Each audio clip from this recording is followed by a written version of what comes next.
Hello and welcome. I'm Keegan Hirst and this is the Hirst Locker, the podcast for men who want to build an incredible body, a rock-solid mindset and unstoppable confidence.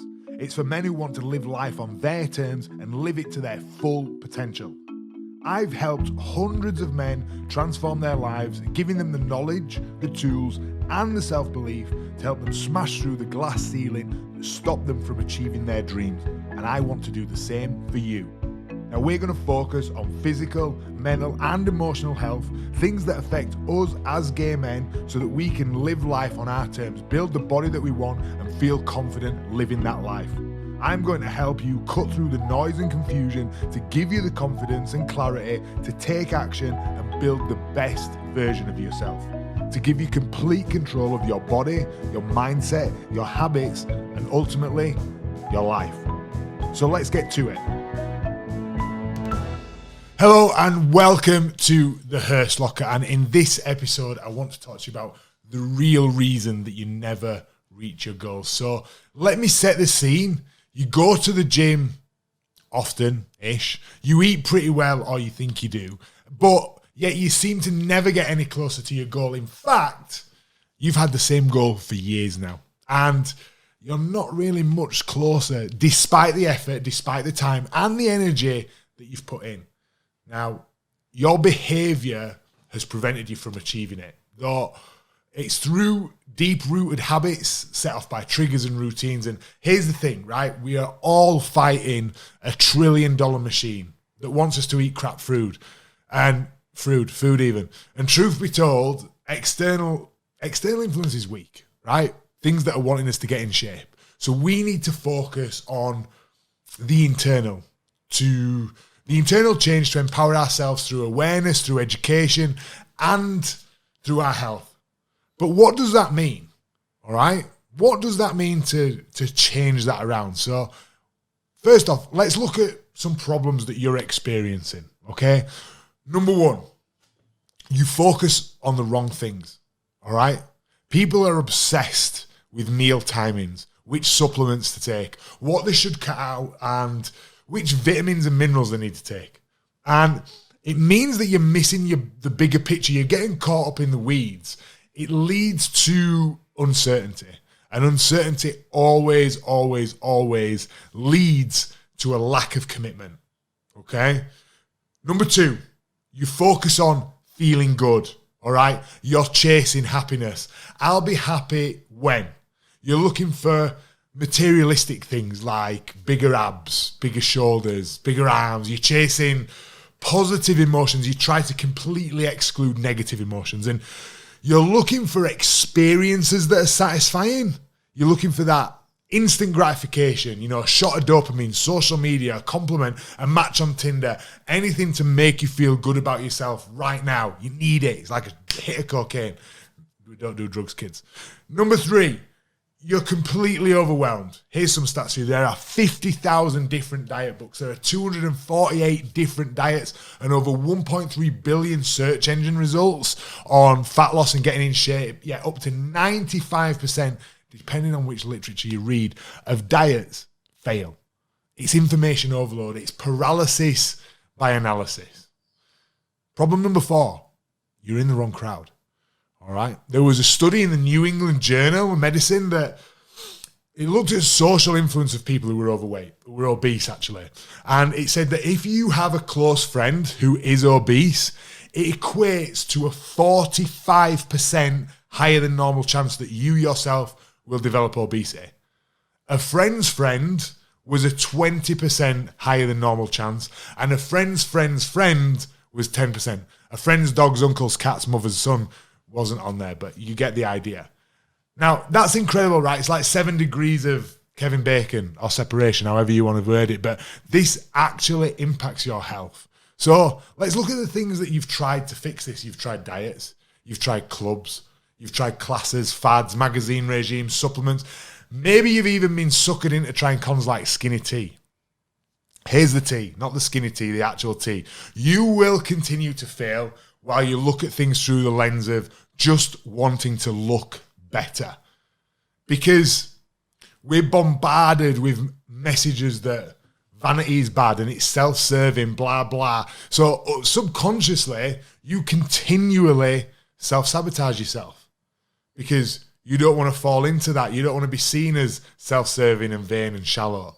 So if you shift the lens to something more in line with your values, like your health, not wanting to die, not wanting to get diabetes, wanting to move pain-free for years and years, and if you happen to look fucking amazing and pick up an incredible physique on the way, then that's an added bonus, right? That's why my clients at PTIQ get so much success, because we shift the focus away from that. That's why my clients' results last forever. And yours can too. So here is how you do it, all right? Get a pen and paper, because this is some actionable shit. Number one, stop chasing the goal and start being crazy about the process. Really refine it. There's an author, James Clear, who wrote Atomic Habits. He summed it up best. New goals won't get you the results that you want. New lifestyles will. Okay? Number two, if you add 2 and 2, you get 4, right? Every time. That's maths. That's the process. It works. So if you can get your process right, then by default, the result will take care of itself. Just whack the microphone. People get shiny object syndrome and they don't stick with things. And unfortunately, guys, success is really fucking dull. It's about being consistently good, not perfect for a week and then dog shit for 2. You've got to be consistent. Number 3, you need to shift your focus to eudaimonic rather than hedonic. Now, they sound fancy, but hedonic is basically chasing a good feeling. Eudaimonic is chasing functioning well. So focus on expanding your potential, functioning optimally, mastering your environment, whether that's home, whether that's work, becoming competent at things, food prep, cooking, training. Focus on personal growth and meaning, and focus on a life that's satisfying. Not just experiences. Don't chase those hits of dopamine. And point number 4, guard your input. Stop following a million different fitness accounts, reading a million different magazines and websites, and listening to anyone who gives you unsolicited advice. Pick a select few people that you trust. People with a proven track record of helping people who've done it themselves. Listen, I won't be offended if you don't pick me, but too much information is killing you. So be careful who you trust. And don't trust everybody. Number 5. Cultivate your environment. There's a saying that you are the average of the 5 people you spend the most time with. And I, for one, completely believe that that's true. Have you ever been part of a group and you start doing really well and you get ridiculed for it? Or the flip side of that, a group where you're lagging behind and they either pull you up or you fall by the wayside? You choose that group. Find a group where the desired behavior is normalized and celebrated. You have that power. The thing here, guys, is that everything that I've just mentioned is all in your power. You get to choose how you perceive things, who you listen to, who you spend time with, what you focus on. You choose that. I just want you to sit with that a second. You choose everything. That's a very scary and very powerful sentence, but it's completely true. Okay, you choose how you react to things, how you perceive things, you choose what you say, you choose what you do. Okay, so we've gone through quite a few things there. Now I want to get into some action steps to really make this super fucking simple for you to get on board with this. So number 1, cleanse your socials, your phone, go through everything, get rid of accounts, get rid of people who are not serving you and not helping you. Number 2, I want you to do an audit of your friendship circle. Are they in line with what you want to achieve? Don't be scared to change it. People change their friends. Number 3, if your friends are not in line, then find a group of people who are, whether that's online, whether that's a class, whether it's a coaching service. You want to join something like PTIQ, like my coaching service. I'm not saying join mine. You can do. You've seen the results, the community, the support. That's what you need to succeed. That's what we all need to succeed. Community is key. Number 4, change your focus to health, not wealth. Wealth of aesthetics, wealth of status, wealth of materialistic things. Focus on functioning better and being better. Rather than reaching a number or a point in the future, I'll be happy when I weigh X. I'll be happy when I can see X amount of abs. I'll be happy when I look like this. And number 5, I want you to get really good at focusing on the process, not the outcome. Now, this takes time. and it takes practice. Trust me on that.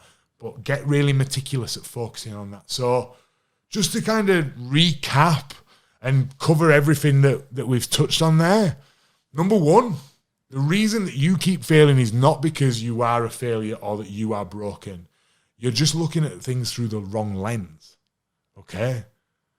Remember that you have absolute control of the factors that can change that. And like I said before, that's scary because it means that if you stay stuck, you're choosing to stay stuck. But it's also empowering as fuck because it means that you have got the power right now to start changing your life. You've got that power. Then I want you to remember that the process is more important than the goal. Caroline Dweck wrote in a book that's called Mindset, which I would highly recommend, by the way, that becoming is better than being. Climbing a mountain is much more fun than standing at the fucking top. The journey is what makes it worth it.